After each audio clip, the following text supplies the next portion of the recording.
আপনি জানেন না আপনার ছেলেটা অনেক আগেই জেনাকারী হয়ে গেছে, আপনি টের পান নাই। ছেলের হাতে স্মার্টফোন তুলে দিয়েছেন, ছেলে গোপনে গোপনে 10টা প্রেম করে, আপনি জানেন না। ও দুধ খায় না এখন, আপনি মনে করছেন যে ও দুধ খায়। ও অনেক ম্যাচিউরড হয়ে গেছে। আপনার মেয়েকে দেখে মনে হয় খুব পর্দা করে, দেখেন ভিতরে ভিতরে কোনো ছেলের সাথে সম্পর্ক তৈরি করে ফেলছে।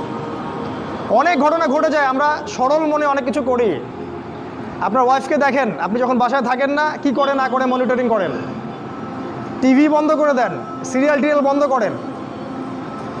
এমন কারোর সাথে মিশতে দিবেন না যে আপনার ছেলেকে, আপনার মেয়েকে, আপনার বোনকে, আপনার মাকে বিপথে নিয়ে যাবে। কঠোর হন পরিবারের উপরে, কারণ আপনাকে আল্লাহ পাক আপনার পরিবার সম্পর্কে জিজ্ঞাসাবাদ করবেন, অবশ্যই জিজ্ঞাসা করবেন। বিশ্বাস করেন আল্লাহ পাক কিয়ামতের মাঠে আপনাকে আপনার পরিবার সম্পর্কে জবাবদিহি করাবেন প্রত্যেকটা বিষয়। আপনি দাওয়াত দেন, চেষ্টা করেন, তারপরে যদি ছেলে বেলাইনে যায়